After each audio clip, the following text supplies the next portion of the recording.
Hey there, Murph. It's been a while. It's already March and we're one episode in, but don't worry. I've brought in support from the Resistance. I brought in Charlie Wacholz. Hey, how's it going, you guys? Thanks for having me. Good, going good.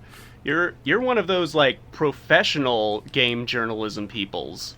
I guess you could call it professional. Yeah, I kind of bounce around. I do a little bit of everything, just like honestly whatever I can do to get paid. But you'll mostly find me over at like IGN or CNN.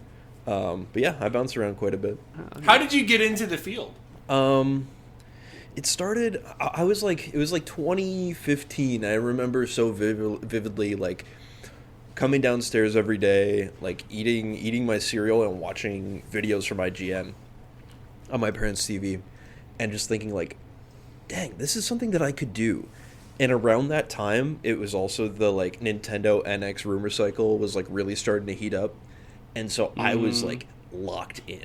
I was so obsessed with everything that was being said about it, and I was kind of relaying it to a lot of the people in like my social circles. I was almost like, reporting is maybe an extreme word, but I realized at that time that I was doing like reporting style stuff that you could report on video games, and I was also starting to realize that like I wasn't actually a bad writer like I thought I was in school. And so all those things kind of came together, and that's how I first realized that like I wanted to do this. And I got in just by going to school for journalism, you know, writing stuff, doing a YouTube channel for a little bit, and then eventually using those videos and other pre-written reviews to get bylines. So I started at DualShockers, and then they got bought out, and then ever since then I've been a freelancer. There you go. It sounds like a consistent enthusiasm helped you along the way. I would say so. You know, I mean, Brogan, you're someone who I'm sure also understands this, but yeah, being the permalance life, you definitely need to have some of that persistence and passion, for sure. I gave up on that. I got a day job. Oh, you did? I needed to pay rent, Good for you, Charlie. man. Good for you. You have honestly. He's no longer about that hustle. I think they call that a delta male. I'm not up to term on all the men's. You're just inventing dudes now. Okay, I have a quick question. I believe what I'm called. I have a question about the Nintendo NX rumor mill. Yeah. 10 to 1, how likely did you feel was the horseshoe controller? Not very. Do you remember that? Not very. Do you mean the one that was like the touchscreen mock-up thing that like went viral? No, there was a patent. Nintendo patented this like design for a horseshoe-shaped controller. The one and that when we got up... the first. Yeah, and when we got the footage of Breath of the Wild, yes, it showed Link like lifting things with a giant magnet horseshoe, and people are like, "That's the controller. He's using the controller in game." I remember this now. I don't even remember if I was like super like I was like, well, it makes sense. Like, you know, I was like, I think I was justifying it, but also like this seems like it would be like an additional or supplemental thing. But that's a deep cut. No. I'm about that Nintendo rumor mill life myself. That thing about like I reported the news to my friends. That was me with Smash Bros. Brawl, because I woke up early enough to get on the Smash Dojo. For Dojo. And then I'd go to the playground and be like, you'll never guess. They're putting Ike from Fire Emblem in the game. And they'd be like, who's Ike? I said, I don't know. What's a Fire Emblem?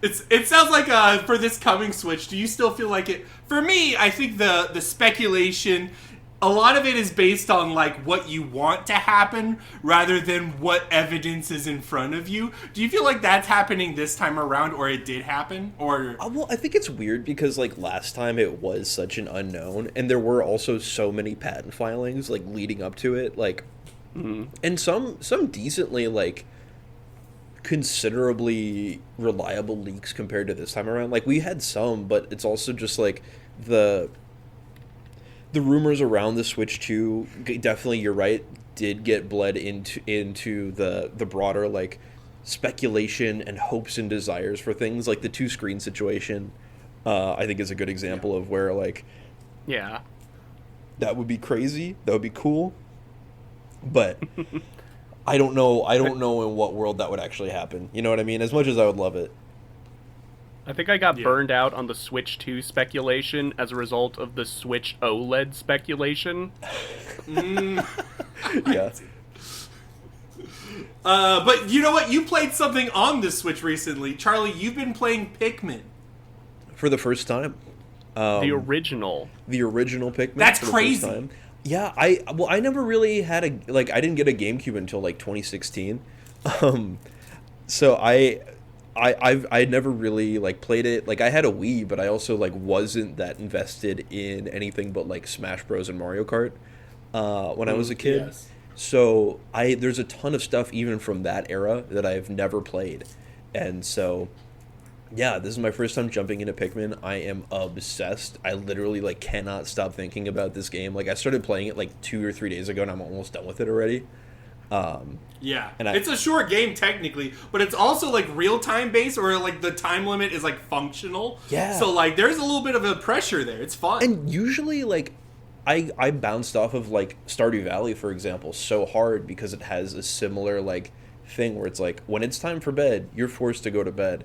Whereas with Pikmin, I think by virtue of what the gameplay is and how relatively simple and how relatively few things there are to actually be done in any given level, that I think it's a lot more manageable and easier to wrap your mind around, because it's like you need 2 days for the first area, 3 days for the second area, right? It's like yeah, it's a clever use and application of that kind of mechanic, I think.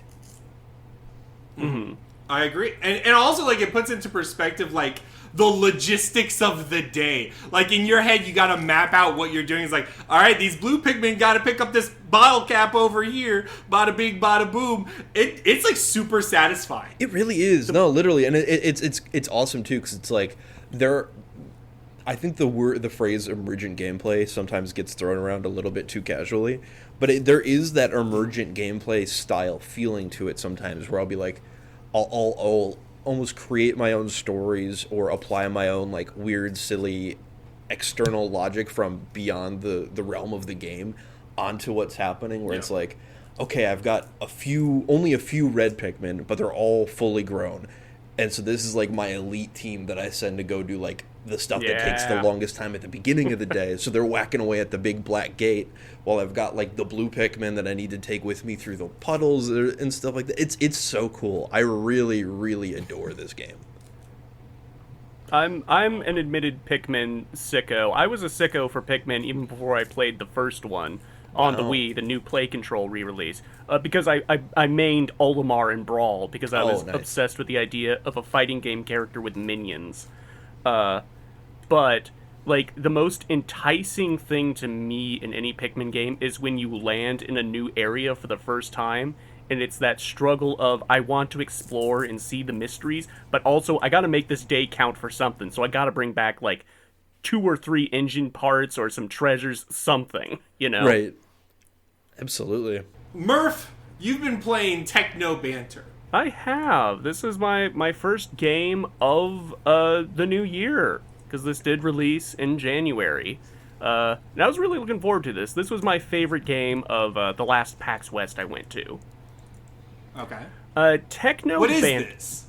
So, this is a game set in a sort of like Eastern European dystopia thing, where it's sort of like BoJack Horseman rules, where some people are people and other people are animals, you know? Awesome. Okay. And you are a bouncer at a nightclub, and your boss gives you these like list, hey, don't send in anyone that's gonna start fights, no robots, no one that wants to be treated like a princess, you know, only people that are here to enhance the party. And so you have papers, please, but you're a bouncer. Yes, but you have to do the art of the vibe check. So you'll go down the queue, someone will come up to you, and you have to observe their behavior and be like, okay, this guy seems chill. Or, no, this guy is going to be absolutely rancid for the vibes of this party. And you turn them away, but when you do that, they noticeably get pissed, and you have to get into insult battles, where it's all dialogue-based combat, where they will say something like, I could easily beat you down, you don't look any stronger than the last 2 crackheads I passed on the way here. and then you'll be given like 8 options, and there's only one response. And it's the one that's like, oh, it's so nice that you keep in touch with your parents like that. and they explode in a shower of sparks and go, no! And it sort of really builds on these mechanics of, like, you know, people say, like, oh, Disco Elysium, that's like the CRPG that's all dialogue based. This is like the turn-based battler that's all dialogue based, and it's really clever in how it builds on these mechanics. I think the one major flaw of it is that this game is short, and it's not like you can beat it in 4 hours. I beat it in like a sitting, and that's not really the problem. The problem is that it's noticeably short. It becomes apparent that it's short because you have a skill tree to upgrade. I had my skills maxed out by the end of the second night of 4 nights. Oh, wow. You know? Okay. Oh, I see. The same thing is, like, you can upgrade the nightclub, you can get, like, better tech shows, better bar, that sort of thing. I had that also maxed out by the end of the second night. So, when the dialogue options pop up, is it just you choose from, like, a set of, like, 3 or 4, or is it, like, more like you're kind of stringing something together completely, or like how does like the selection of the insults and the insult battles actually work? It sort of depends on what you're doing. So there's the insult battles are always usually like a call and response thing. Okay. Where they will say wait, something. time out. How close is it to Monkey Island? Oh no, Brogan, why are you exposing my lack of gamer cred like this? Oh, never mind. I will not make the comparison. All right. Go ahead. So the insults are always call and response. They will say something, and then you say a rebuttal that turns it around, and you'll see their health bar diminish. Then it's your turn, and you can just say, like, some sort of jab of discontent, just some sort of generic insult, or your skills that you upgrade specifically tackle certain types of people, like, oh, this sort of retort works really well for logical characters. This one works really well on, like, haughty, full of themselves characters. And those skills you can upgrade to deal more damage when it's your turn, or you can use an item to heal yourself, etc., etc. Then there are side quests, and the side quests introduce different dialogue mechanics. One of your coworkers at the nightclub wants you to help him pitch a pyramid scheme to a guy that peddles pyramid schemes. And so he teaches you the art of the business pitch, which is say as many words with Z in them as possible. It's a business pitch. So you are given dialogue options, and you are sitting there counting, okay, this one has like 3 Z's in it, but this one has 5 Z's in it, you know? And it's just funny, wacky stuff like that. And they all sort of do build to a final boss fight. The game has multiple endings that are kind of dependent on how good you are at the dialogue combat. The final boss is actually a real pain because he requires you to remember stuff from the plot, and I didn't tackle him till like a 3-day gap after getting to him, so I had forgotten a lot of the finer details of the plot and had to keep reloading. Would you recommend the game? How much is it? So the game is currently a cool $17.99. You can buy it with a bundle for the soundtrack. I would say the soundtrack is pretty good. It's very techno. It's a lot of like original artists. Yeah, I would definitely recommend it. If you're hesitant, it's a definite sale pickup, but I think these devs have some real nifty ideas that they could develop down the line, so I can easily recommend it full price. Just know that you're gonna beat it pretty quickly.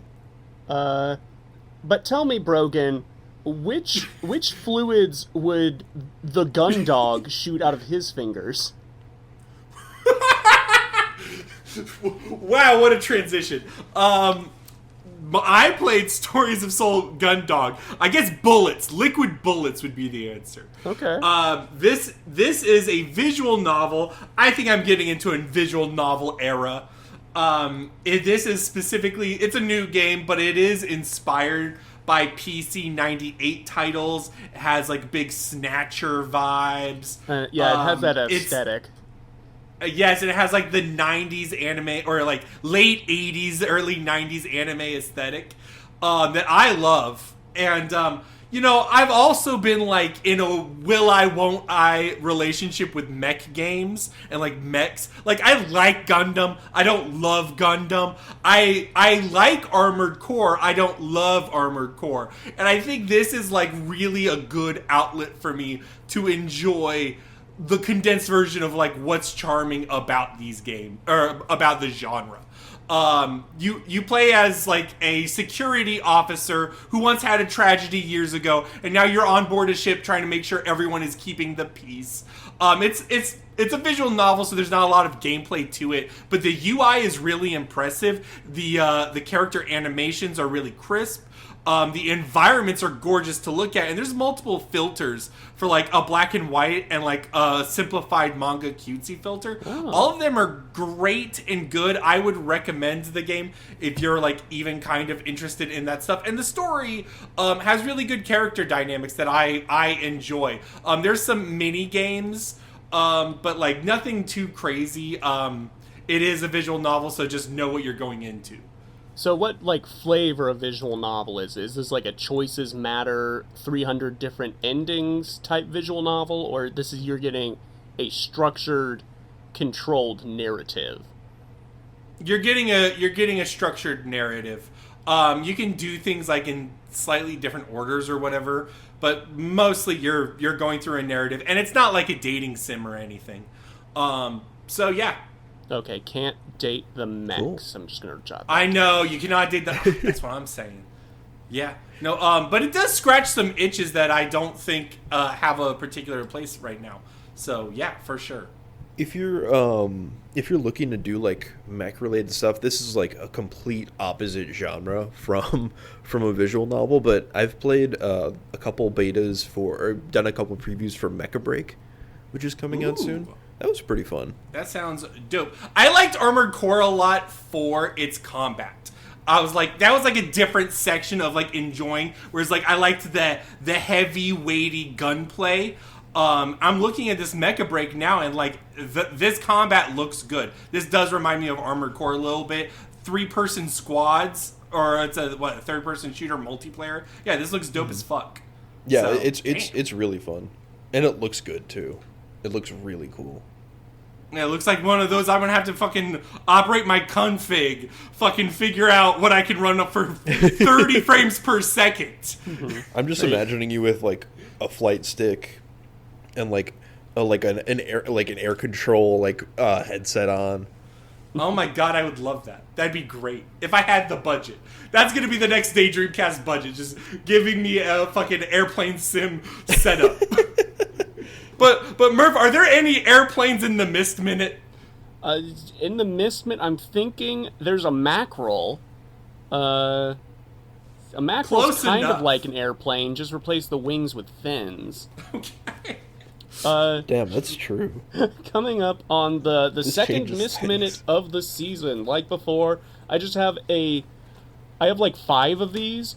And they're all games I've already talked about, because, again, part of the Myst playthrough experience is just playing remakes. So I did replay the OG 1993 Myst. With enough time having passed since we did our initial episode on Myst, that I had actually forgotten quite a few of the puzzles, or at the very least had forgotten the solutions. So I couldn't just, 2-minute cycle the game, get the white page, win. Myst still hits. It still hits really, really well. And it's so shocking, having played the HyperCard games that Cyan did before them, just, how immediately different it is. Visually, gameplay-wise, the soundtrack. It's just, it's just lightning in a bottle. Literally, they held out a bottle during a storm and caught lightning and said, "This is Myst." So huge jump in quality from everything before this, right? Yes. The vibes, you can say, are very similar to the HyperCard games. It is still using that slideshow gameplay and that sense of unease that you never know what the next thing's going to be. But Myst just feels much more complete. Whereas the prior 3 games, they're children games. So they run on sort of a fuzzier dream logic of you go to the moon and find a tomato garden, and in the garden and in one of the tomatoes is a house where you meet a watermelon man, This sounds like a Beatles song. Yeah, basically. I mean, you know what? Look, the Beatles are in Cosmic Osmo in the Worlds Beyond Mackerel. Really? Yes, so that's the... So, after the success of Myst, Cyan was like, okay, we have all this money, but Riven is going to take 4 years to make. So we need to, fill the time in between. So let's just remake our children's games, but instead of on floppy disks for the Apple II, they're on CDs, so they can have color and sound. Cosmic Osmo, new and enhanced edition, whatever you want to call it, the Worlds Beyond Mackerel, does not have color, but it does have sound, and more planets you can visit. This is one of the ones that doesn't have an end goal. You just kind of go and explore. You have 10 planets you can visit, and those planets are much more expansive than the original release. There were multiple times where I was exploring a planet, walked into a room, and found it was an elevator with 10 floors that I could then explore. Wow. And this is like a pretty old text-based thing, right? It's not even text-based. HyperCard was basically an early precursor to PowerPoint. It's just the brothers Rand and Robin Miller realized that you could program someone clicking on specific parts of the screen would take them to different slides. So if you made a slide that looks like a path, one going to the left, one going to the right, the player could then click and decide which direction they want to go. Sure.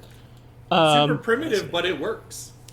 Yeah, Charlie, I think you are maybe old enough to know these, and you're also American, unlike our previous guest, Timo. These are very, humongous entertainment, primordial versions. I don't know what humongous entertainment is, actually. Putt enters the race. Freddy Fish. Excuse me, do you not know your classics? We didn't vet this guy before we brought him in, Murph. They had me... Who do you think taught me how to drive? It was Putt. I was behind the wheel of that little car. There you go. There we go. So, yes. Yeah, I definitely did some of that putt stuff, way early on in school. Yeah. When you were a little baby. Yes, and before you could, comprehend commands and plot, what did you do in humongous entertainment games? You clicked around and saw cute animations. And Cosmic Osmo's kind of just that. But it also is, playing as an adult, because it's working on such child logic, it's really unnerving, because you literally never know what you're going to walk into. Because it's you go to the tomato house on the moon and meet the watermelon man, and then he's drinking from, a cup of tea. You click on the tea, it zooms in, a submarine pops up, a mouse pops out of the submarine and says, "Climb aboard, I'll take you somewhere." You get in the submarine, you go forward, and now you're on a deserted island in the middle of an ocean. This sounds amazing. My mouth is agape. Genuinely, I am soy facing right now. That sounds so fun. And also it's because it's not in color, there is a bit of charm to these black and white 2D illustrations, except when they move. They are animated at 100 frames a second. It is so smooth. Which makes it really unnerving when, title character Cosmic Osmo, peers around a corner at you. You just see a very smoothly animated hand grip the edge of a wall, and then this bugoid dude looks out and in a chipmunk voice says, "Oh, there you are. Follow me to meet our dear leader." Jeez. This is spooky. It is. This sounds like the product of someone who's done a lot of psychedelics. Look, we don't name... They were in college when they made these, so anything's, up in the air. Anything goes. I think Cosmic Osmo and the Worlds Beyond Mackerel is honestly kind of a hidden gem of the Cyan catalog. I'd almost put it up there with original Myst, just for capturing that feeling of uncertainty and unease. I don't know how a modern child would react to it. Like, genuinely, in one of those, like, elevator sequences I mentioned, I click on a floor, it opens up, and it's just a room with a digital clock that displayed my actual time, and that floored me for some reason. Then, the other HyperCard remakes, Spelunx and the Mysterious Caves of Mr. Seudo, got a new and enhanced version. This one does have color, it does have sound. Spelunx was the one I was, like, least with when it was a HyperCard game, and it's better here, but it also has the issue of this one isn't an exploration game, this one's much more an activity center. You're dropped into this cave, and there are 3 rooms, and in each room there are things you can tinker with, and they're all sort of like science toys. Best example is behind a bookshelf there's a cave, and you can throw a rock into the cave, and you'll get a diagram of how far the rock falls, how fast it falls, and when it hits the water at the bottom of the cave, how long it takes the sound wave to reach you. And then you can fiddle with the parameters there. You can make the cave wider or make the floor longer and see how that affects the sound wave and the velocity of the rock. And that's like, that's neat. That's cute. There's also, like, you can make your own little animations. It has, like, frame-by-frame animating. You can draw, you can color. It's a pretty complete package. I just feel that, I don't know, I guess it's not for me because I don't need to fiddle with science toys at 30 years old. You're playing baby games and you're going, I'm not a baby. Well, yeah, exactly. Is the problem here, Murph. That's the hard part about rating the HyperCard games, because it's like, I don't know how I feel about reading Shel Silverstein now. That's not for me. Yeah.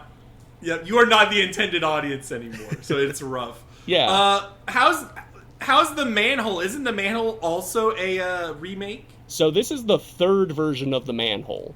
The Manhole was their first game, their most successful before Myst. It had a remake before this, where it was a CD port, added sound and color. This is the Masterpiece Edition, which is basically a full remake of the Manhole in the, I hesitate to say the Myst engine, but let's say the Myst art style. It's a lot more 3D assets instead of hand-drawn assets. And it's just, like, it's weird to say it's just worse for that, because the style of Myst clashes with the storybook atmosphere of the Manhole. It creates this weird dissonance where I guess it has the same unnerving quality as Cosmic Osmo, but it doesn't feel like the devs' intent for it. And they added new rooms and new characters you can talk to, but they're all like dead ends. It doesn't feel expansive or looping back on itself like the expanded version of Cosmic Osmo did. Okay. And also, so it's less impressive ultimately. Yeah, and also just like the voice acting's really jarring. It's like, it's all like chipmunk, like pitch shifted stuff. I'm very convinced there's only like 2 people actually voice acting. I'm sure it's the Millers given fucking what they did with Myst. Yeah, probably. Exactly. So it, like, having played all the versions of the Manhole, I can easily recommend the CD version, the first version with color, new and enhanced, of which there are admittedly like 5 different versions that I did not play, because it was like, oh, this is for the PC 98, this is for the SNES, etc., etc. I played the version for the PC 98. Well, don't worry. Charlie will definitely, right after this, jump right onto the computer, download the CD version of Manhole, or order it on eBay. That's exactly what he's going to do, right? That is actually exactly what I need, is more games on my hard drive. These are like, no, hold on. These are like nothing. They're probably like file 2 kilobytes. Size. Yeah. Yeah. I this think, audio file will take more than all of these combined. Yeah. Oh, 100%. 100%. Yeah. I guess the hard thing about recommending Manhole New and Enhanced is it's the version that's not available The OG release of Manhole is available via archive.org. Rand Miller uploaded it there himself. And the version available on Steam and GOG is the Masterpiece Edition. You can only play new and enhanced with an emulator, and even then it was real difficult to track down a usable ROM. But, all right, what's next in the Myst Minute? So now we get interesting, because Riven is still a few years off. So instead, I'm going to fill it with some, at the time, we're going to jump on the Myst bandwagon type games. First up, we have Pissed, which is at the time, Myst parody, starring John Goodman. Spelled What? P-Y-S-T. Yeah. Yes. Like John Goodman. John like Goodman. Big Lebowski. Yeah, John Goodman. God damn, that's cool. I'll have as to the check that Mattress out. King.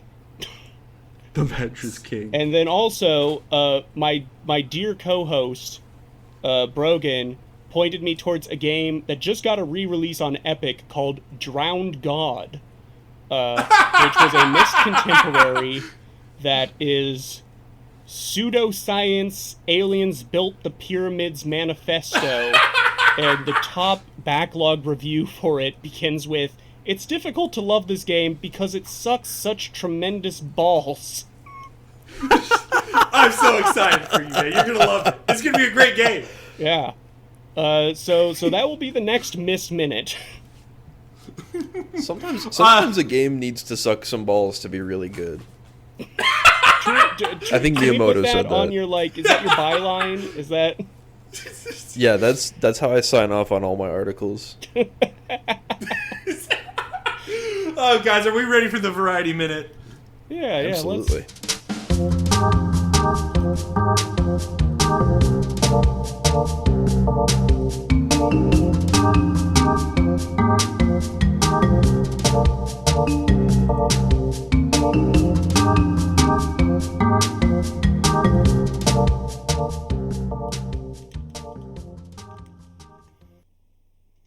All right, this week's Variety Minute is Platform Fighters. We play fighting games here, but we needed an expert into a different kind of sub-genre. Charlie, what makes you like platform fighters? Really, it's I think it all comes down to just that's what I played when I was a kid. I mean, I had like Street Fighter 4 that I got on like Xbox Live Gold when I was like 10 or something like that. And I would play that every once in a while with my friends, but Smash Bros was really the king. I mean, I have played, no joke, probably a combined total of at least 10,000 hours across the series of Smash Bros. I would spend every summer playing it with my friends just like for hours before, we go do whatever else, if we did anything else that day. Are we talking Brawl? Mostly Smash 4, because Smash 4 came out my freshman year of high school. So that was definitely like the years where we were kind of like more unrestricted and had a lot of free time. But definitely a lot of Brawl as well. Yeah, tons of Brawl. And then like, yeah, I think I love the genre. Aside from just playing it a ton, I love and respect the genre so much, and especially Smash, because of what it has come to represent for gaming in general. Like I think Smash Ultimate is kind of the definitive celebration of video games that exists. I think the Astrobot games are kind of in a similar camp, but lack some of the depth, I would say, feels that too Smash corporate. has in terms of... What's that? Astrobot feels too corporate.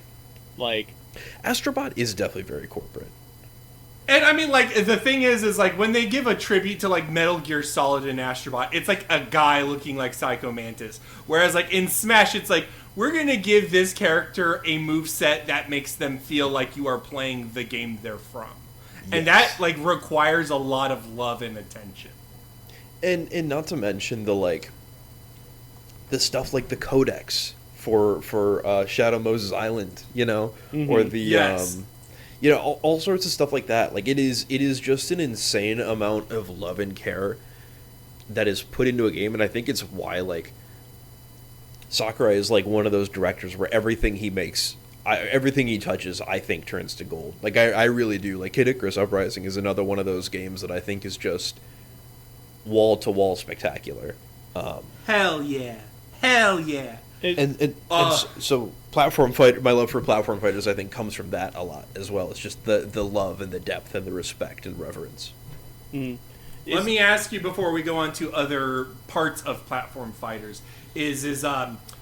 How do you feel about movement? Like, are you like one of those melee sickos that's like, I love wave dashing? Or like, do you just like the ability to jump and how it like you know what I mean? Like, how do you feel about movement?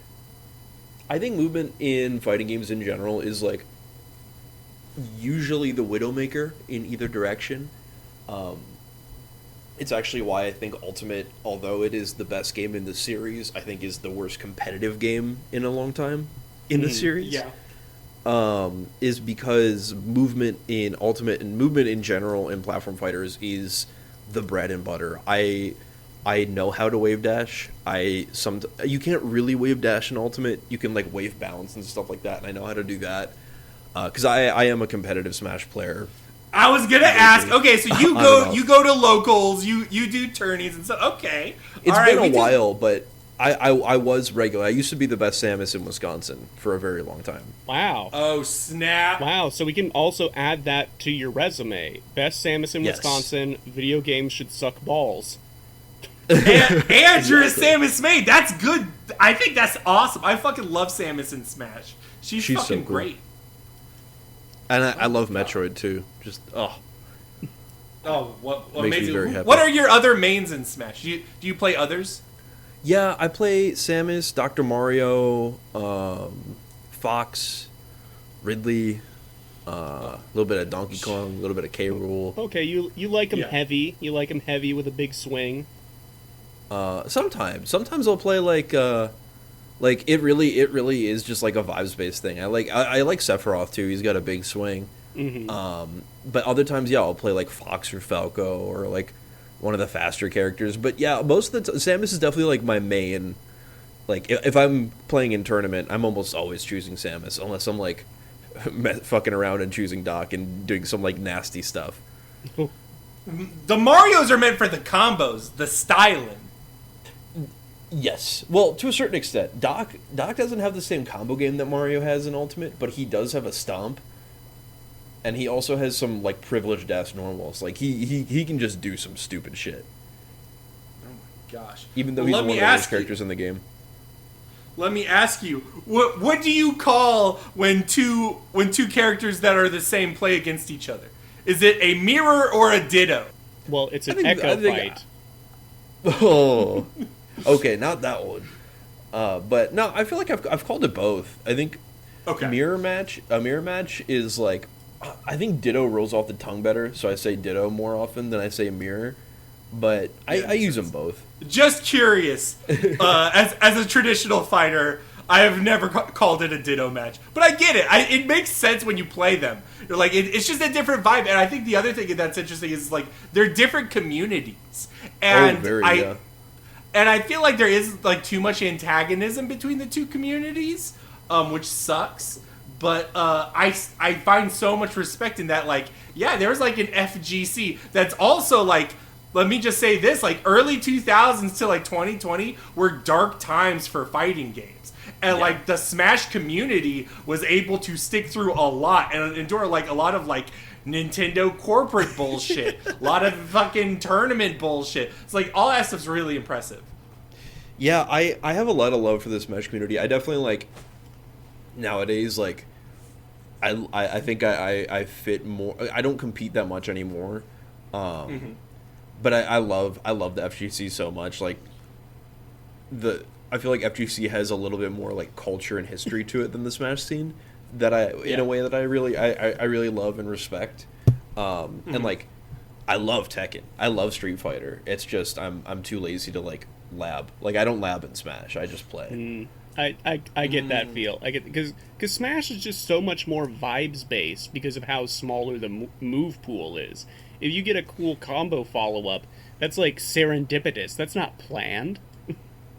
Right. Yeah. And I also think that because of how placement and location works in a platform fighter, it makes it so that labbing is like important to a certain degree, but it's more for like knowing how to do like a wave bounce or whatever. Whereas like in like a fighting game, like if you're playing Street Fighter, there's like one of three places your opponent can be. They're in the air in front of you on one direction, or in front of you in the other direction, right? And so it's like that positioning isn't simple, but it is a lot easier to like go into the training mode and just like practice and get those combos down pat. Mm-hmm. And sometimes labbing is, I'm guessing labbing you'll also do like, oh, at what percentage does my back throw kill a Bowser? You know what I mean? Exactly. Because like, there's a lot of weight to account for, a lot of different move attributes. That stuff's all very fascinating to me. I was going to ask, all right, to go on to other platform fighters here, how is your experience with Rivals of Aether? I love Rivals. I don't play it a ton, but every time I do, I have fun, but eventually it kind of always comes back to like, I could be playing Smash right now. Like I specifically love Smash a lot. I was gonna say, you know what? I didn't have that feeling with Rivals. The game that I had that feeling on was Nickelodeon All Stars Battle Royale. Whereas like both the first one and the second one, I think the second one got better as it went on. But those try very, very hard to be Smash. And I feel like it misses the mark because it's like you're making a Nickelodeon game. You should make it for the kids. And then if it's a good game, we'll still go to it. I always remember the pre-release videos, like the character breakdowns they did. And they're talking about SpongeBob and the frames on his bubble move and how you could do a frame trap. And it's like, this is SpongeBob we're talking about. SpongeBob doesn't know what a frame trap is, so no one playing him should know what a frame trap is. Well, that's the thing that bothers me, because I think All-Star Brawl 2 is one of the best platform fighters I've played. I think it is, like, in the ways that are important, I think it feels like a sequel to Melee. And I'm not a Melee sicko, but there are things about Melee that I do really enjoy. But, like, it... like... From like the standpoint of like the slime mechanic, I think is one of the best things that has been in a platform fighter, like best innovations in a platform fighter, because it functions like meter in a traditional fighting game where you can use it to like add extra juice to a special, or you can it's like an EX meter or a cancel. Yeah, exactly. It's literally like the fucking rev meter in fucking not Guilty Gear, in fucking Fatal Frame. Not Fatal Frame, goddamn Fatal Fury. I'm dying here. Fatal Frame. I love canceling and Fatal Frame canceling and Fatal Frame. You take a picture of a ghost and then you cancel it with slime. Yes, that's how you do it. Slime is what I want my thumb to spit out, by the way. There we go. In case that's a good one. But no, I think All-Star Brawl 2, like, competitively got a rough shake because I have done some amount of reporting on Game Mill. This is like, I guess, a scoop, but like they're not a good company. There's no secret that Game Mill is not the best publisher. I mean, I wouldn't trust a company called Game Mill. Yeah, right. But the extent to which they are seemingly reluctant, allegedly, to like fund their studios properly is insane. Like, I was reporting on something for an article that never wound up happening, where a studio had to use the new budget from their next game to fund the finishing of the previous game, which was made in the span of a year. Oh no.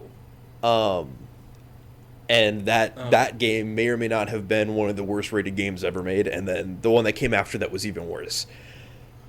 So, like, it bugs me so much, because if Game Mill had funded a competitive scene for All-Star Brawl 2, it would be the dominant platform fighter. Genuinely. Yeah. Like, it would not take much, especially with, you have the Nickelodeon brand behind it, you have, competitively speaking, one of the best platform fighters ever made behind it.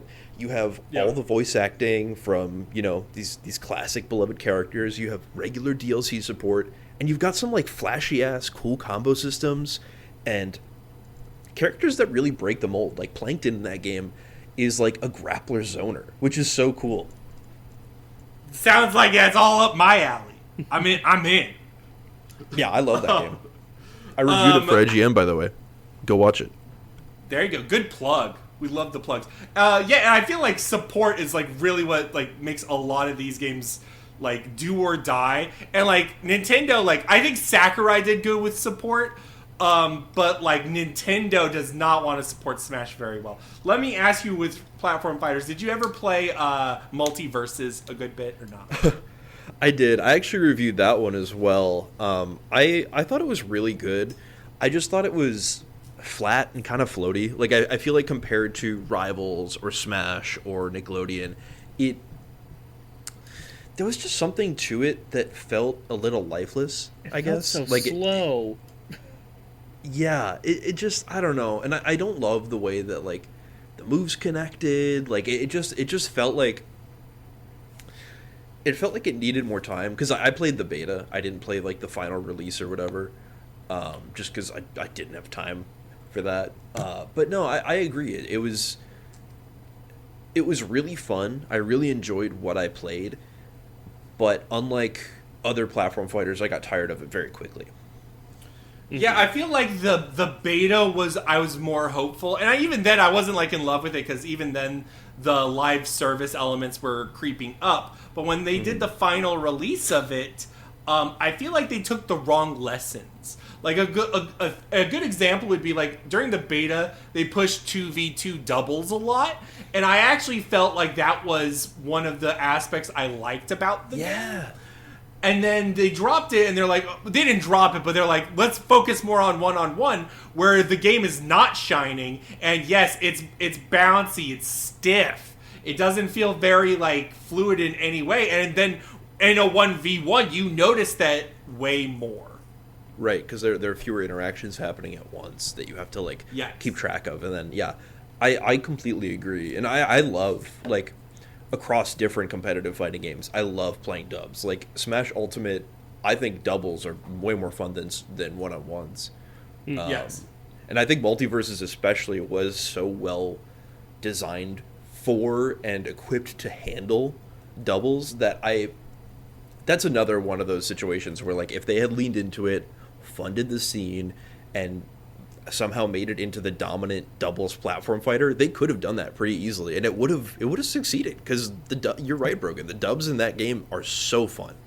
I think it's just a big ask of a player base that wants to play Bugs Bunny versus Arya Stark to also get a friend to train with them in that double scenario, especially for a casual audience who feels that platform fighters, especially licensed platform fighters, where it's like, oh, here's all the Warner Brother characters fighting each other, to get in on that.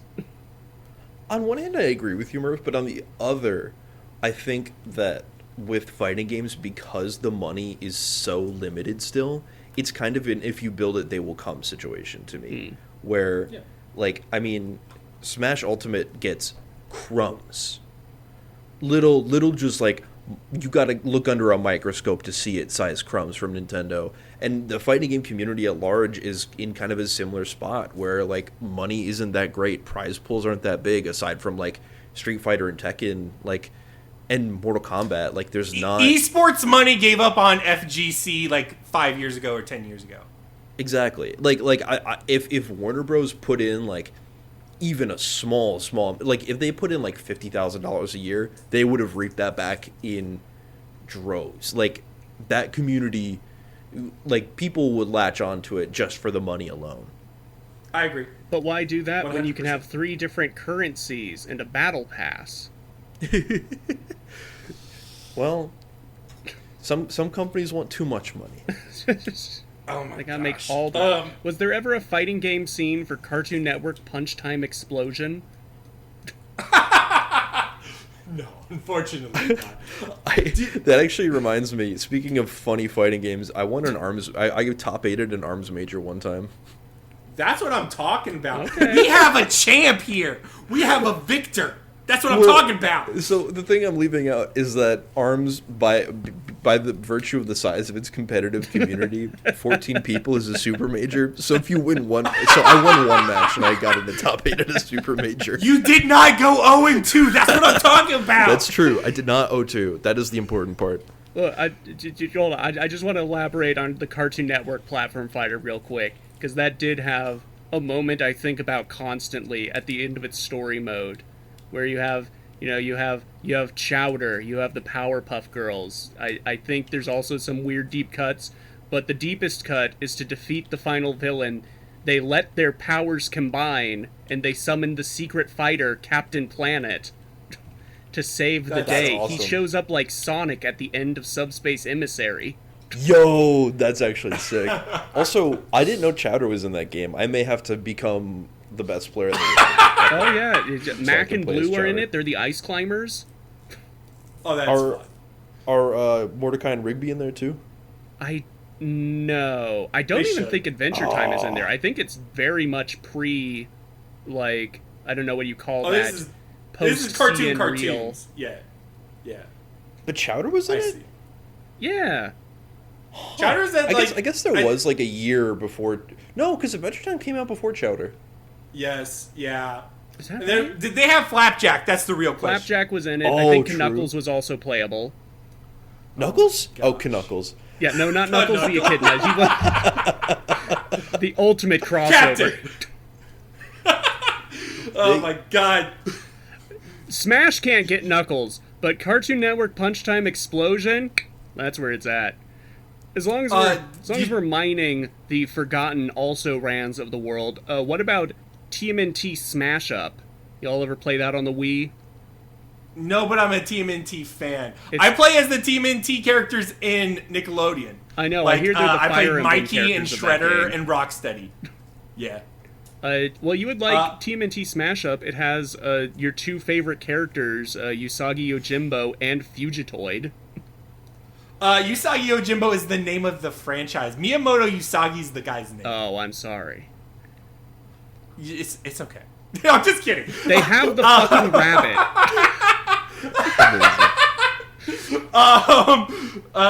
Do you all think that there will be a PlayStation All-Stars Battle Royale? All-Stars Battle Royale for every fucking game. I feel like the success of Astrobot, tickles the idea of something like that, right? Like Sony is looking at that game winning Game of the Year or whatever and saying, oh, it looks like for some reason they like it when I reference my older IP. And yeah, but also game studio CEOs are insane and don't do the thing people want very often. So we'll see. Did y'all ever play it? I played it once, and it was such a weird feel because the most contemporary thing you could compare to was Smash, right? But they were like, we want to do serious Smash. But also you could only finish people with supers, and that led to a very disjointed play where some characters just had better supers than everyone else. Yes. Yeah. Also, Fat Princess was... Yeah. Shout out. And two versions That's of a good game. Yeah. That was What kind of game is Fat Princess? Fat Princess was a PS3 game where it was imagine Blue and Red Knights, and it was class-based, and you would be with 15 other people, and you're trying to feed your princess. That's the reason why it's fat. It's not to be mean, but you fatten the princess so that way when they come to take the princess from your castle, they have to struggle to carry her. That's Sony awesome. said that aligns with our corporate identity. Are we ready to move on to the game of the week? I feel like that was I think that killed the convo. Let me ask this. All right, so to put a bow on it, to bring it back full circle, do we feel there will be a new Smash on the Switch 2? Yes. Yeah. That's not Ultimate Mega Deluxe. Sakurai's involvement, even then, I still feel is a probable yes. Would it be as comprehensive as Ultimate? Probably not, but it will come. He's a little too insane for it not to be comprehensive. You know what I mean? He's just got that dog in him. Mm-hmm. True. What cut? You know what I think would could be you cool? not live without? What cut for the roster would I do? No. What cut would you say that's that's unacceptable. I can't day one it now. Like they're like, no Kazuya. That would be a bummer, but I would understand. Like, some of the third-party DLC stuff I'd be bummed about, but, like, that's fine.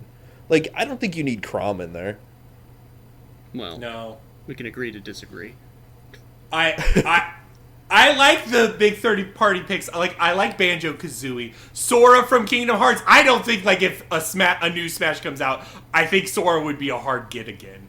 Mm-hmm. Yeah. Stuff like that, but... You know what? Get Yoshi out of there. Fuck that dinosaur. yeah. You know what? Yeah, I never really liked that Luigi guy. Yeah, exactly. What's this about Yoshi being his own franchise? No, he's a Mario character. Put a mushroom next to his percentage meter. Well, actually, they're all Donkey Kong characters if you really think about it. I mean, on a cosmic scale, we all return to Donkey Kong. You know what? Oh, fuck it. Put Popeye in the game. Real deep cut. That would be awesome. They put in Doom Guy as, like, a Mii costume, and there was, like, a time where people were like, they could put Doom Guy in. Sakurai was that crazy, where we thought it for a moment possible. I mean, like, Sans is in the game. Like, Sans Undertale is in the video game. Yeah. Yeah, they got Shovel Knight as an assist trophy. Like, Sans as a Mii costume. They got everything but BJ Blazkowicz and a Mecha Hitler. Those cowards. So true. I don't know if we can spin Mecha Hitler for... Like, I don't want the Smash announcer saying, the winner is Mecha Hitler. Oh, my God. Are we ready for the game of the week? Yeah. Yes. Welcome back to America's #1 game show. My brothers and sisters of the United States of America, tonight, we, the free people of the resistance, ask you to become one of us. Did you forget? They beat us!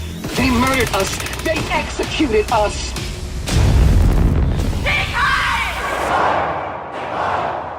But guess what?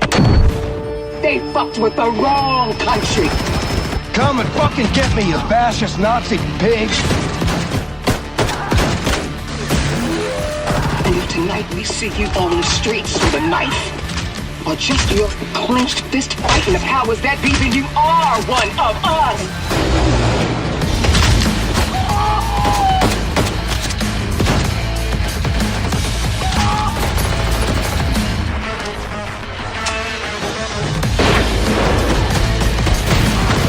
Tonight, they burn.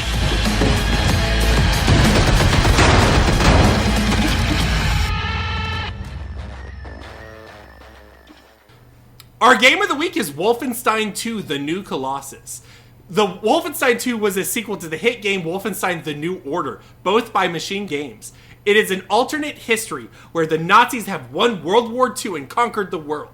The legendary BJ Blazkowicz is with the Kreisau Circle, a group of rebels trying to save the world from fascist tyranny in what should have been the freewheelin' 60s. The new Colossus keeps largely similar gameplay to the New Order, with a blend of stealth segments with frantic gunplay that usually means fast killing and fast dying. The driving plot of the new Colossus is the Kreisau Circle arriving in the conquered United States of America and getting in contact with American rebels to start a revolution. BJ must confront the sins of his past, let me start that over. BJ must confront the sins of his nation, the shadows of his past, and a whole lot of Nazis. Gentlemen, what did we think of the new Colossus? Charlie's the guest. I'll let him go first. Peak. Absolute peak. It's my favorite story in a video game, genuinely. Like, I don't know if there are very few works in general that are both able to achieve the amount of fun that Wolfenstein has, while also so deeply understanding, critiquing, and undressing American original sin in a lot of ways. Yeah. I think it is a masterclass in storytelling, in subtext, in the side content is amazing. Like, it really understands and dissects American history and culture in an incredible way. Not to mention also, Nazis are like the best villains of all time because you don't feel bad for them. You just dismantle them with a hatchet and bullets. It's fun. Yeah, and I think, like, to already get into it, I feel like for a lot of gamers, TM, that Nazis were, like, a target more than anything. And to compare and contrast with Doom, killing a demon is also a really good target, but it's not political. Killing a Nazi, whereas killing a Nazi is, in fact, political. And yes. I feel that made people uncomfortable. I feel like it also makes people uncomfortable in a different way with the stealth elements. Because of the stealth elements to both New Order and the New Colossus, people get frustrated when they messed up in the frantic stealth gunplay. And it's like, oh, this game is hard. Like, this game, you will die in 2 seconds if you fucked up. But it's also, true. You get a rush. Like, if you have your, defense piled up, and you have your overhealing, and you go in there smart, you can fucking wipe people out in 2 seconds, and it feels fucking fantastic. But it's intimidating. I feel like for a lot of people, to confront things is difficult, and these games are all about confronting things. I think the word I would use to describe this game is bold. If I was allowed a second word, I would say frustrating. I played New Order pretty late after its release, but I love New Order. And so when they were like, we're having a new game, it's set in America, it's coming out in the midst of America, Alexa Mistake, Part 1, and it was like, okay, that's going to feel good, right? That's going to feel good to play. And I was one of the people that bounced off it pretty firmly. So replaying it for this episode, I also replayed New Order, and, coming to it after a patched version where they toned down the difficulty of the parts that I really did not like in the original release, I found the game more tolerable, but I just don't think it holds a candle to much of what New Order does. I have a lot of thoughts. I disagree with you, Murph. I'm going to let Charlie... Charlie, I have to ask you, how did you feel about the New Order? I like the New Order quite a bit. I think for me... So to give a little context of like where and when I was when I played Wolfenstein, when I played New Colossus for the first time, it was right after, because it came out like a day or two. I think it came out like a day or two after my birthday on Switch, and so I picked it up on Switch and played it there for the first time, and that was one of the maybe even the first game that I'd ever played that was like a AAA story game. Like, most of the time that I had spent playing video games, I was either playing Smash, Mario Kart, like stuff on like Nintendo consoles that had story, but it was like Smash cutscenes were like the peak of it, or it was Call of Duty or Halo or whatever. And so playing this, the cutscenes and the story kind of propelled me so far into the gameplay, and I think the first third of it is actually quite rough. Like, I think the first 2 levels of of the New Colossus are not good. But I think once you get into it, I think the environments are really cool. I think the especially compared to the New Order, which I think is good, but I think it's undone by a lot of the everything has to be grayness of the era during which New Order was made and released. In a way that New Colossus isn't as much. I think it's more fun in that sense where, like, the levels feel more fun to me. Where there's more... I don't know. It's partially a production value thing, but I think it goes deeper than that because, man, I don't know. It's difficult for me to express exactly what it is, but I think a big part of it is just that there's more going on in some of these levels, and so when there is the focus on stealth, it gives you a little bit more leeway to kind of mess around and like get your hands dirty with the systems. Yeah, I mean, I've got some takes here because I totally agree with you. I think the big thing is the New Order was played more straight. But it was gray. It was dark. When I played the New Order for this as well, to refresh my memory, it reminded me a lot of Half-Life 2. And in some ways it worked. I feel like there was better personal story. Like, I understood the revolution, and I understood the Nazis as bad guys more than I did in Half-Life 2. And I love Half-Life 2. But that being said, there is less color to the game. And I don't necessarily think it's like rejecting what it was, but what the new Colossus does is there's a little bit more wackiness to it in its biting satire. There's more color, there's more pop, and in that it's a little bit more confrontational. But also in a way it sort of acknowledges its past history. For instance, a really good example would be Terror Billy. In the original The New Order, Blazkowicz is, like, I guess, a legend. And yeah, the other Wolfenstein games happened, but, like, you don't really feel the legacy. Whereas here, it's like, oh, Terror Billy has murdered a bajillion Nazis. He is a monster. And you sort of embrace the role. You're like, fuck yeah, I am the monster. And I think it's stuff like that, or like the weird sci-fi elements of glue, like connecting BJ's brain to another body. Those like wacky sci-fi elements really pop for this game in a way that like works for me.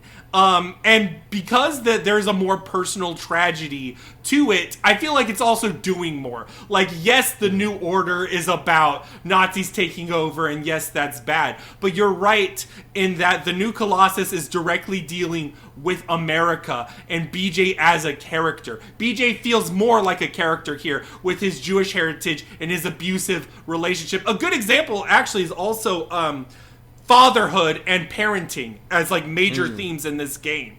It has nothing to technically do with politics, but it's like, do you want to raise your kid in a bad world, or do you want to make the world better for them? And those are big questions that come up time and time again in the story. Absolutely. I also think it's a cool...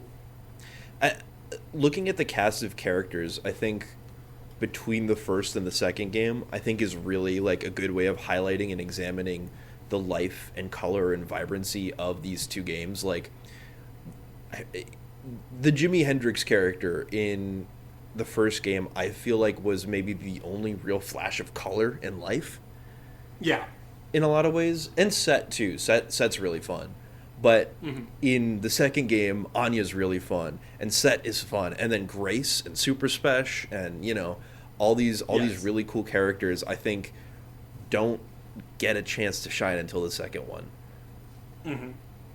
I just feel, I don't know, I just feel with New Colossus, the shtick is really distracting, or maybe not distracting, it's like, they just don't juxtapose it well. You know, like, you have, like, I love Super Spesh as a character, and, you know, I think the best scene in the game is when he comes to, quote-unquote, rescue you, you know, and it's like this wacky, like, Super Spesh monologue. He's like, oh, we're gonna fight our way out of here, we're gonna get the fucking space aliens, and then he's just gunned down, you know, and it's used to mock you, like, oh, you had this moment of hope. Like, yeah, oh, this game's been wacky up till now. Of course, there's going to be a wacky escape sequence. And then it just doesn't happen, you know. I just find with other parts of it, like, okay, I also love, what's his name, Horton, you know, the communists in New Orleans. Yes. And BJ arguing with him while the jazz flute is going and the sniper's going, like, that's also great. But it feels weirdly juxtaposed against New Orleans is, in this timeline, is a ghetto where they've put up huge walls to contain all the black people, and now the Nazi death commandos are going in and torching everyone and everything.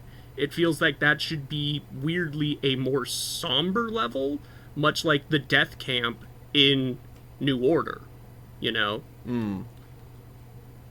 I think my main critique is going to be just like, this needed a second pass on the script. I mean, go ahead, Charlie. No, you go. I mean, I was just gonna say, I feel like that's one of those things where, especially by that point in the story, I still don't see it as a particular... I feel like Sorry, I have to articulate this well. I feel like the death camp in the original game was not necessarily a low point, but it is meant to be a somber reflection on the state of the world. And it's like, this is reality, and this is also true to life. Whereas, and that's not to say that this is not true to life or anything, but it's also it's the sober reflection of this is the cost of Nazi rule, and fascist efficiency comes at people being worked to the bone and to the death. Yes. I feel like here, number one, because it has a more mixed tone, doing something that heavy is harder. The reason why the New Order is mostly gray is because you can't be super wacky in one scene and then have a concentration camp scene in another. Like, that's very hard to do tonally without the whiplash. And I feel like for you, Murph, you got the whiplash. For me, I think it's measured right because by that point in time, I am feeling a momentum. I'm feeling a change in the air of we are getting reinforcements. We are standing up. Like, by the end of the new Colossus, it is a victory screech of, like, America was founded on a lot of original sin and a lot of politics lined up with Nazi ideology. But there is an undercurrent of freedom, at least there's supposed to be. And with that, that's a rallying cry for the regime, for us. So, yeah. I don't know. And I think my take on kind of that the New Orleans thing and kind of extrapolating out from there is that, to me, and my understanding of fascism and community action in the face of fascism, is that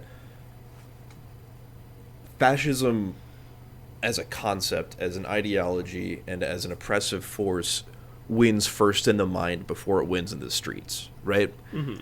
Yeah. And so it wants, again, ideologically speaking, fascism as a concept benefits from the absence of excitement, of joy, of hope. It's the it's something that is meant to feel overwhelming and oppressive, and so joy to me, or excitement or hope to me, in the face of that, especially in that scene in New Orleans, I think is really potent and really powerful to me, again, because it's showing, it feels like an essay or like a manifesto on fascism and how to defeat it, in that you can't kill joy.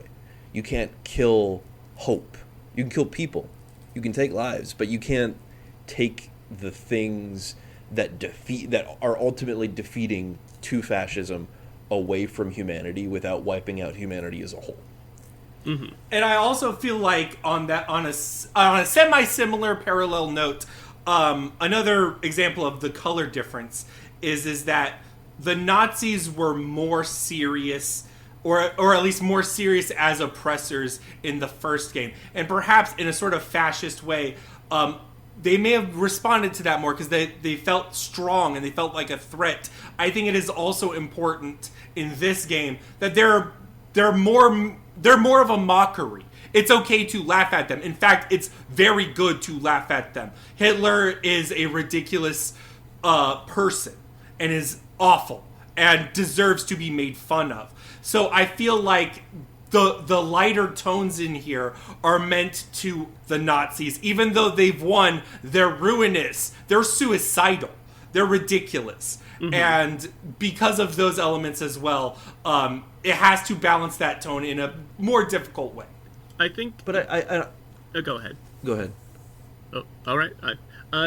So I will say, playing this in 2025, at the advent of America's Big Mistake Part 2.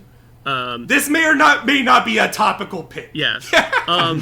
So at the time, playing it the first time back in 2016 or whenever this was released, I did feel like the lack of, I guess, I wanted a boss fight, and I wanted the Death's Head boss fight, because the Death's Head boss fight in New Order is cool, and, but Death's Head embodies this more, I guess, pulpy concept of a Nazi super scientist. He doesn't really extol on the races of or the virtues of the purity of the race and whatnot. He just wants to do, like, mad scientist shit, And so he does mad scientist shit, and he fights you with a mad scientist shit robot. Yes. Whereas Frau Engel in this, when you catch up with her at the very end, she's sitting on a talk show extolling and cracking jokes about how many lives she's ruined. And I'm going to be real, when we look at the current state of the app formerly known as Twitter, where Commander-in-Chief Musk is cracking jokes about all the peoples he's fired, it did hit a little different, Yeah. Mm-hmm. Yeah. I also... you can go ahead. I think that's another point that I'd love to talk about is Frau Engel as a character. I think is, on one hand, she's deeply interesting for so many reasons, and I think on one hand she is this, like, caricature, larger than life character, but she is also a really grim, clear cut, not even thinly veiled assessment of the brutality and vile nature of a lot of the like militaristic Nazi idealism, in a way that I think is maybe at first glance seems silly as the rest of the game, but I find her to be a much more compelling, detestable character. Not just one to laugh at, but one to really fear and see as this, like, dark, grim, evil figure. Yeah. Well, especially, like, you can see on every aspect of her character that she's a bad person. Like, for instance, I forget her daughter's name, but her daughter Sigrun. ends up Higrun, right? Sigrun, yeah, like the Valkyrie. Sigrun, yes.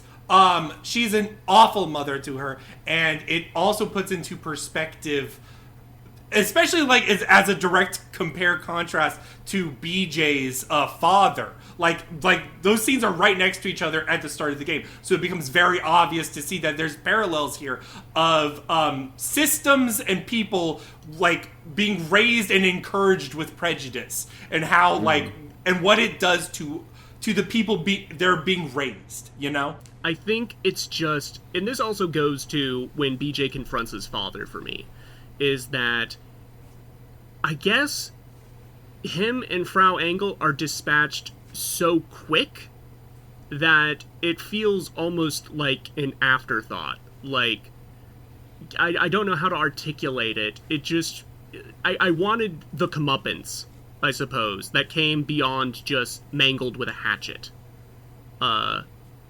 And I think that's why I think New Colossus suffers from the fact that it feels and sets itself up as this is the middle game of some sort of trilogy, right? So we don't actually see the big revolution in America that takes place over the credits. The big, like, even like when they did Youngblood, the spin-off years later, it was like, yeah, Hitler died off screen at some point in, whatever that theoretical third Wolfenstein III, the new blank, was ever going to be. And so I guess that's just why I feel it's frustrating in its narrative. It just feels like it's delaying the payoff. And then when it gets to the payoff, it just doesn't feel like a payoff. I felt like the TV scene is a good payoff. I feel like there's not payoff with BJ's dad, but I also feel like that's intentional because of, it's unresolved parental issues. Mm-hmm. Especially when BJ finds out that he basically sold his mother out. Yeah. And it's stuff like that where it's like, it's meant to hit, and it's not meant to be cathartic. There's a lot of... In Doom, catharsis is like the general vibe. In Wolfenstein, you have to earn and you have to fight for every catharsis you get. I think the lack of catharsis with that confrontation with his dad is so poignant, especially because it's so clear that he doesn't want to kill him. It's very, very clear that he's only doing that out of survival, and he even doesn't really do the finishing blow. He lets the house collapse on him.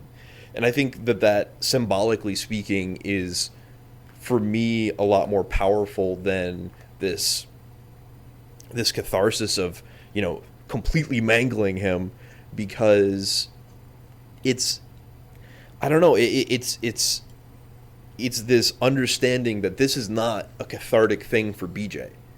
This is something that's really unpleasant and difficult to deal with. Some of my favorite story scenes, since we're still going to talk about story, I do have problems with this game, but they're all from a gameplay perspective, yes. So I'm going to save those for a little bit.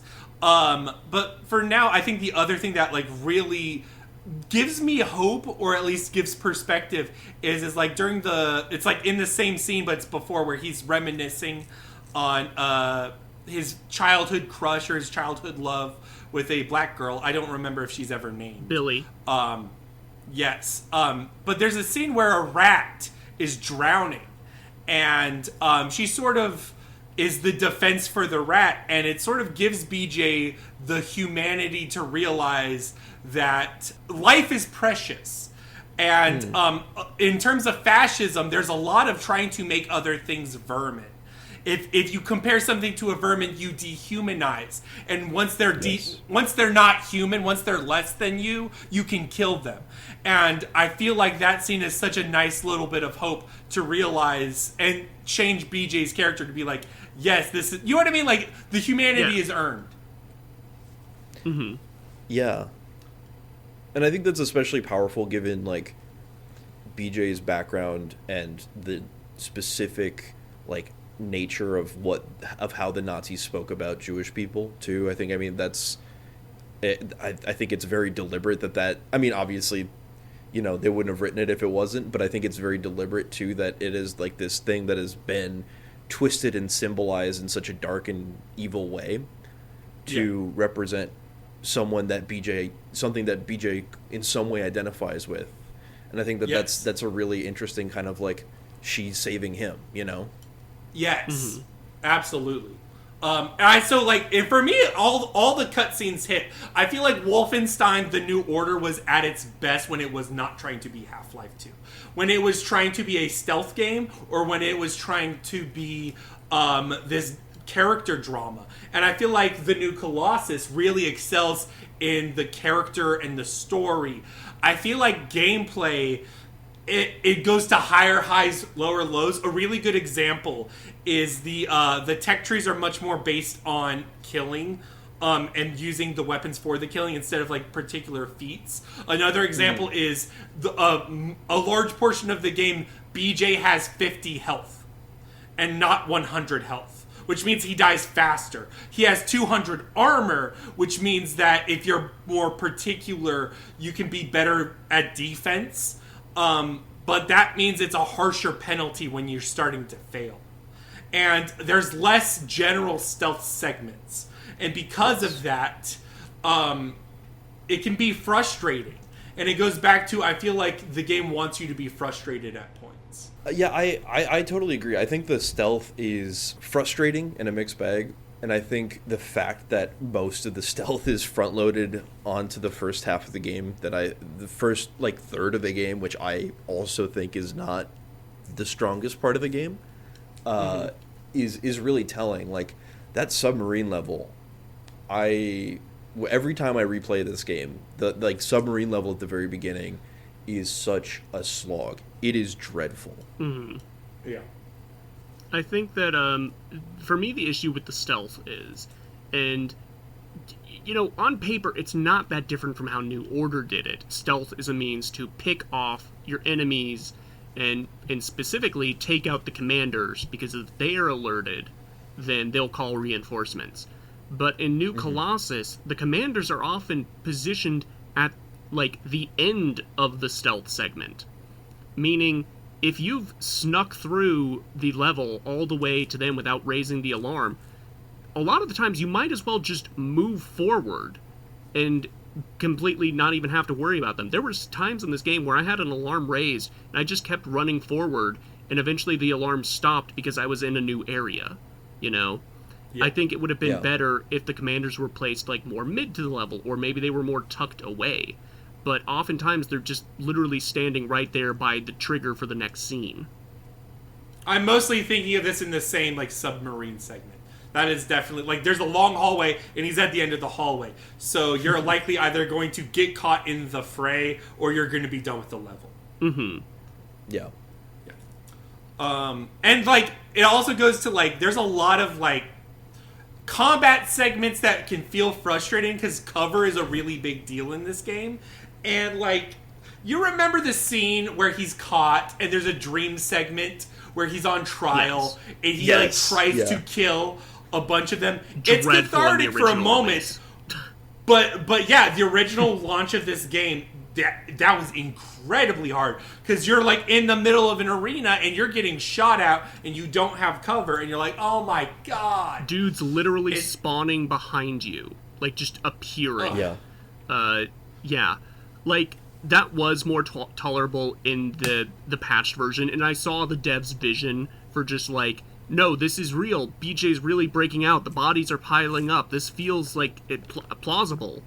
I kind of hope, like, I don't know if this would be better, but I feel like start leaning into the dream sequence stuff more as it goes. Like, some of the Nazis showing up are just literally his father, or things like that, you know? Yeah, sure. Like, lean more into the dream aspects of it. Yeah, therefore it becomes... It's surprising... Yeah, go ahead. It's surprising that they don't do that too, because they really love playing with like the psychedelic stuff in this game too, where it's like, yeah, that I feel like that kind of lines up. I don't know, as far as like a narrative thing, like, how do you feel about the whole like they saved BJ's head? I think I think that's something that I want to like really analyze and like look into when I think about it. Like, I think it's an interesting, like, very weird, tonally pretty still goofy choice. But on the other hand, I think that there's definitely some kind of like symbolic thing to it that I haven't quite gotten. Like, that's what it feels like it's supposed to mean something more than it does. I've got a pitch. Yeah, you brought it up, Murph. He was like, "Where's the thread at?" I've got the thread. Done. Let's hear Easy. All right, at the start of the game, you're in a wheelchair. You're incredibly vulnerable. In fact, BJ is like, I am going to die. Caroline, please carry me through these last moments to make sure I can make this hours. And then he says it for the next 6 hours. But then he gets Caroline's suit, and it's a wall of armor, and it's pretty badass. But then the armor comes off, and then you're fucking dead. But you reclaim this sort of super version. It's like a Nazi body. It's like one of those scientific fucking things. And I think that's the start of the... Yeah, it's like a super soldier. It's a push into reclaiming strength. Personally for me, like, that's how I see it. Especially after, like, that first portion of the game where he feels so weak. In fact, I think once you get the body, I think that's when you get 100 health, question mark? Yeah, it is, but you can no longer get 200 armor. Yes, so I guess there's the difference there. That's how I see it. Big muscles. Yeah, I think... The armor just doesn't fit on. I think the devs really just wanted the money shot of Frau Engel taking off the hood, and you're in, like, the Nazified... what is that thing called? The Freedom Walk or whatever. You know, it's the MLK. Where you get guillotined. Oh, yeah. The National Mall. The National Mall, that's it. Yes. You know, and then you lean back and see the Lincoln Memorial. Like, you know, that's a great money shot. I guess, and I don't really have the means to articulate and dig in on this, it's just something that occurred to me and kind of bugged me, is, like, I don't know, I feel like some people amongst the Resistance would feel a little weird that BJ's walking around now with literal Nazi flesh, right? Like, sure. I don't know, that always felt just, like, a little strange to me. Like, there's just... this game is difficult to talk about because there are great money shots and there's great scenes, but also there's just weird shit. And it's not like good weird. It's just like, no, you didn't need that in there. Shit. Like, I feel like. I mean, the thing though is like, especially with the New Order, I always saw the Nazi technology as stolen from the Ishud. I may have butchered that pronunciation, but a lot of it was stolen from Jewish stuff. And like, I guess the way to say it, there's a lot to say. The Ishud stuff also kind of bugs me just a little bit in the current era of 2025, because I don't know if the argument that Jews are good actually because there was an ancient society spanning the globe and controlling political history, but they were good guys actually. It's reinforcing narratives in some way.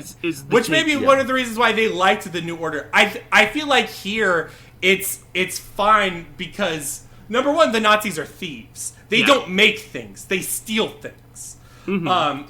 For me, that works. And then the other thing is like, I'm trying to think how to say this. I don't think it's ever portrayed as like an evil cabal. I feel like it's portrayed as a vestige of sacred history and culture. Yeah. No, it's reclaiming that sort of like Zionist narrative away from conspiracy theorists.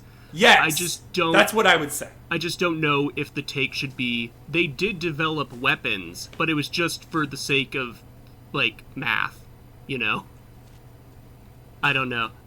Like I said, I needed a second pass on this script. I get it. Go ahead.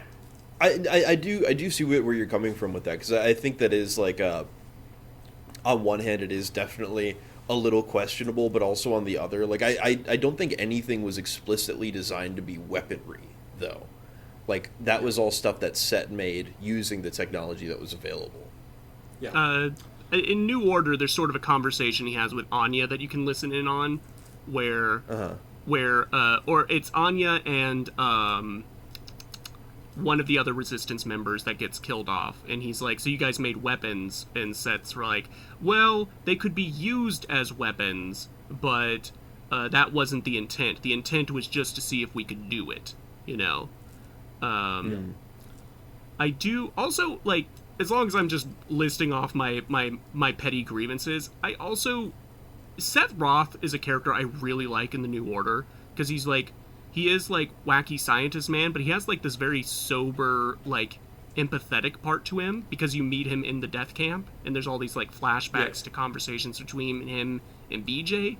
In New Colossus, especially if you're not doing the Wyatt route, he comes across like way more just I'm wacky scientist man.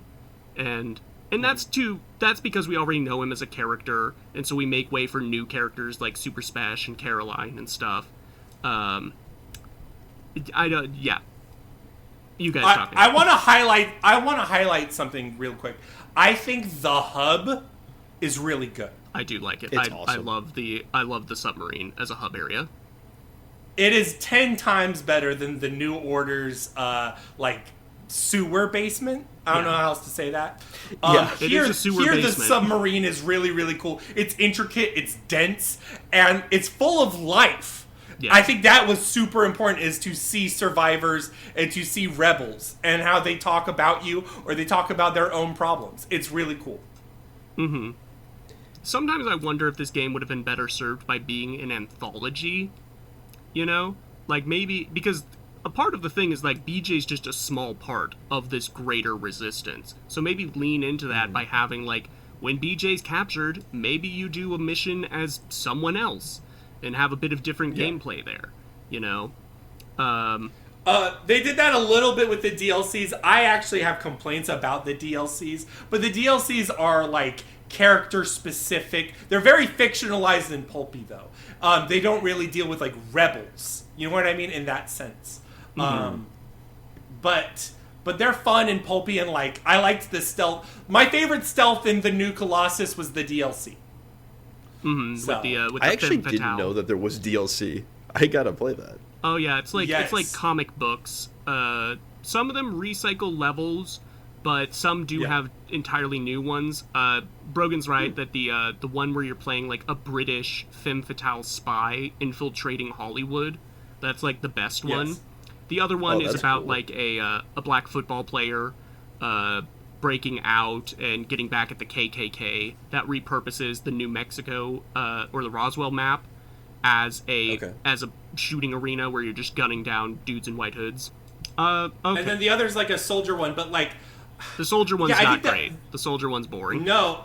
Well, the thing is each character has like an upgrade from when you get the body. Like you get the stilts, or you get the compression to like hide, or you get the tackle.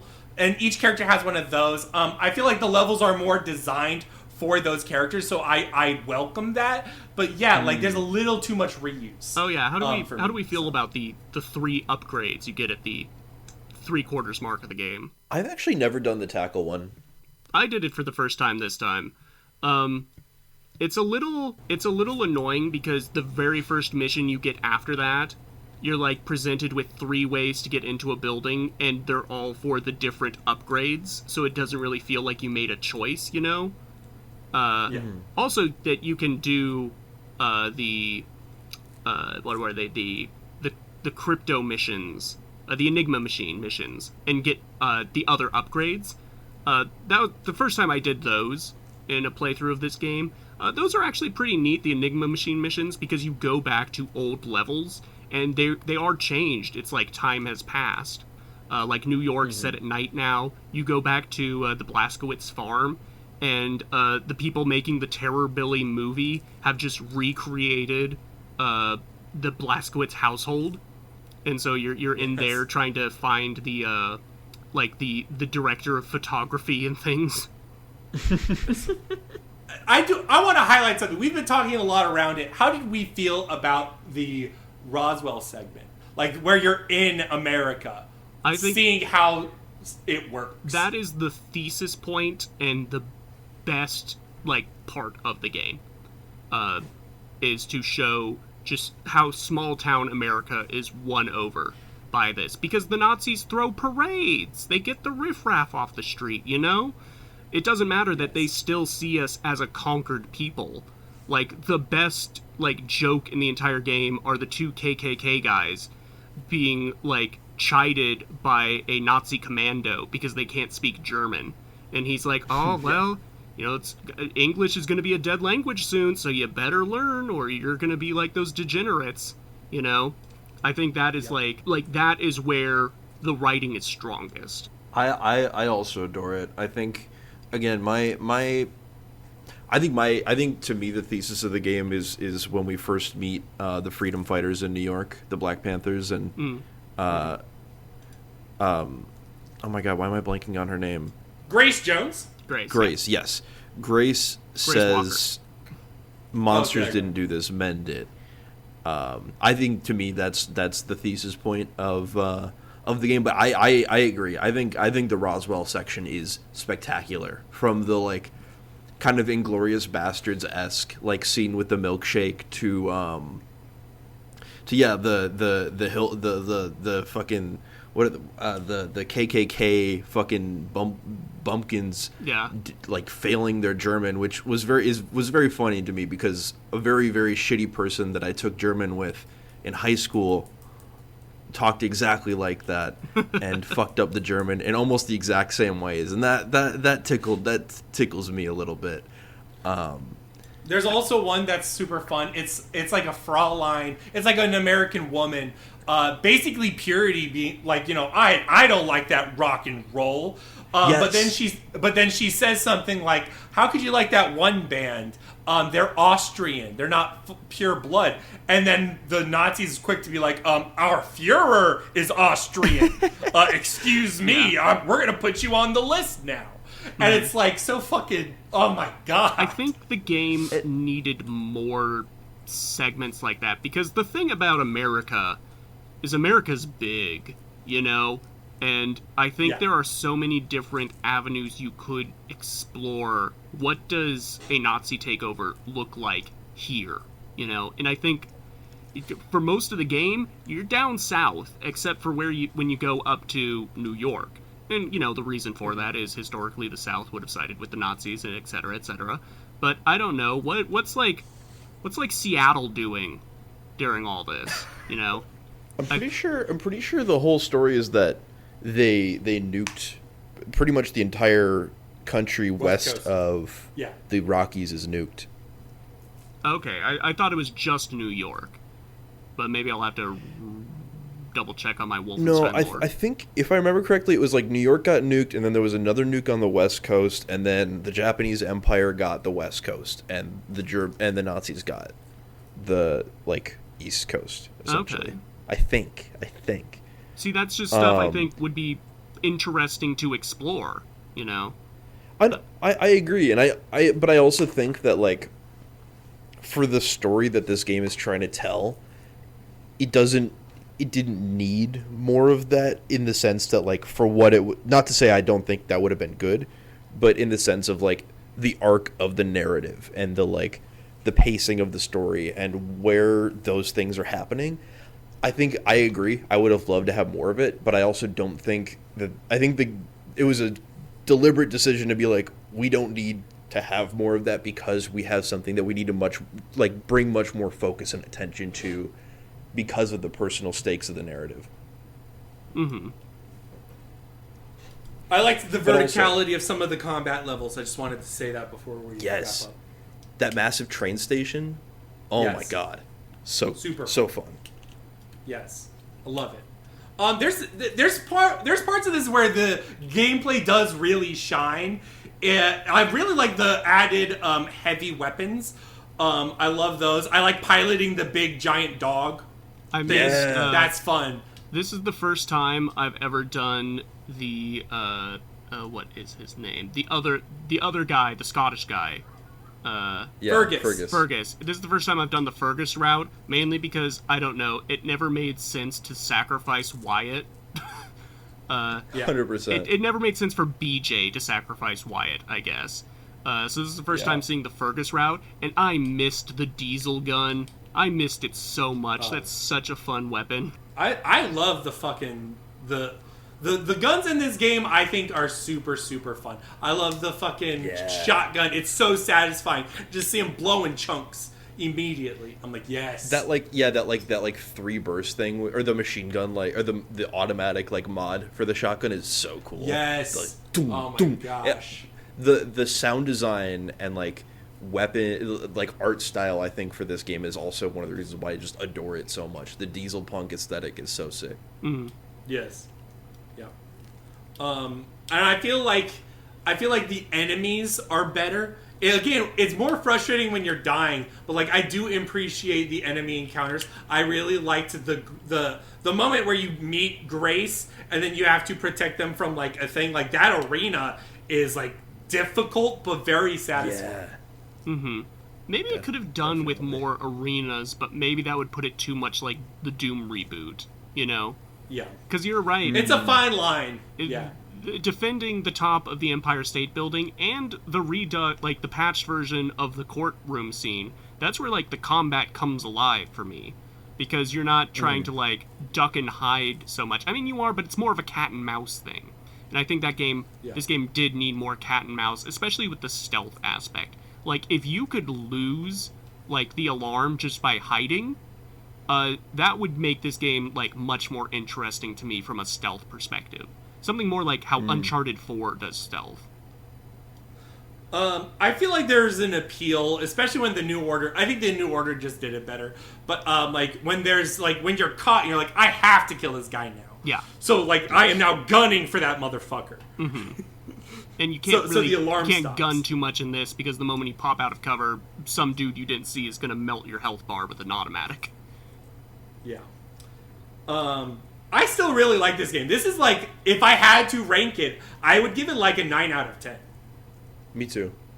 I would... this is really good. I would hesitate. I'd be much more down in, the 6 or 7. But I cannot deny deny that it feels bold and it feels like a statement.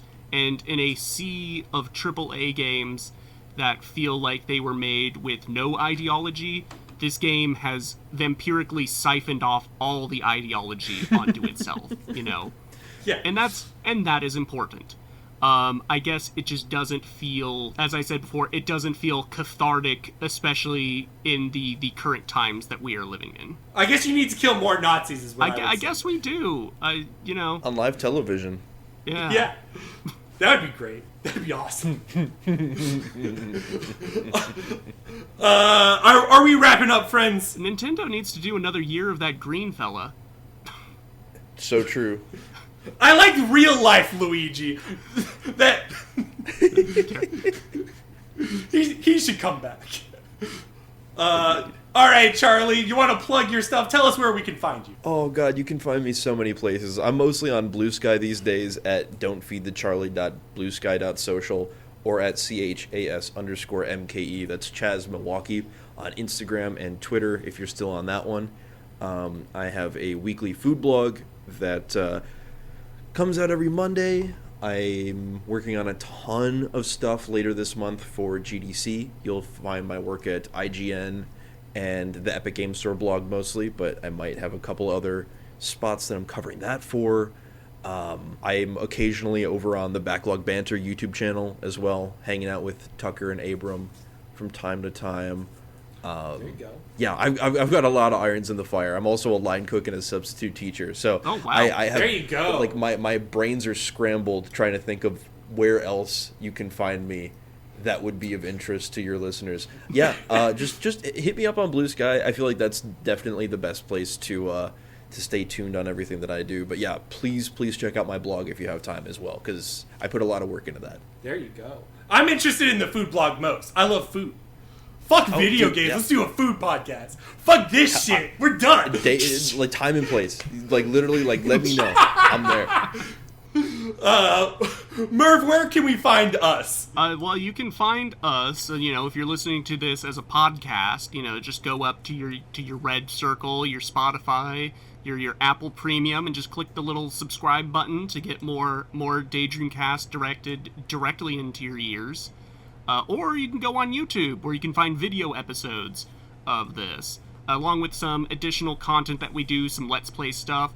I just put up an hour-long Game of the Year video breaking down 15 games that really tickled my fancy in 2024, giving them all different bespoke award titles. It took me 2 weeks of editing. Please go watch it. It's so close to breaking 100 views. There you go. I'm just going to put it on repeat. What is the next episode? Next episode, we're going to be playing a little gem from 2002, a story of a boy who's been living underground, trapped in the silence, but then he's brought up in a world full of violence. We're going to be playing Breath of Fire, Dragon Quarter, or as I like to call it, Dragon Psycho 100. There you go. We'll be doing that. Who's our guest? With Jarrett Green of IGN. Is that correct? He's a freelancer. He's on a lot of as well. things. Yeah, he's a freelancer. Yeah. All right. Rational Passions too, I believe. Yeah, he also has his own magazine or whatever that he once in a while publishes. So yes. Thank you so much for joining us, Charlie. We hope to see you again one day. Yeah, absolutely. Thank you so much for having me. It's always a blast talking about Wolfenstein, and it was good catching up with you guys. Brogan, I'm sure I'll see you at PAX. You will. Hell yeah. All right, we're playing out.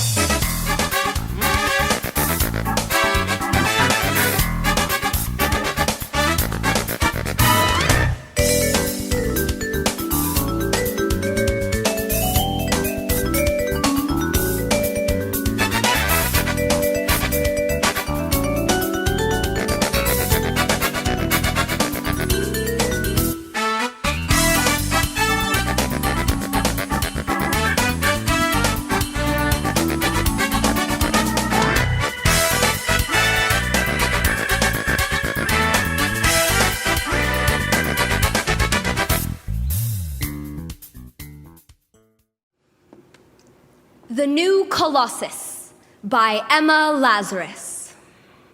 Not like the brazen giant of Greek fame, with conquering limbs astride from land to land. Here, at our sea-washed sunset gates shall stand a mighty woman with a torch whose flame is the imprisoned lightning, and her name, Mother of Exiles. From her beacon hand glows worldwide welcome. Her mild eyes command the air-bridged harbor that twin cities frame. Keep, ancient lands, your storied pomp, cries she with silent lips. Give me your tired, your poor, your huddled masses yearning to breathe free, the wretched refuse of your teeming shore. Send these, the homeless, tempest-tossed, to me. I lift my lamp beside the golden door.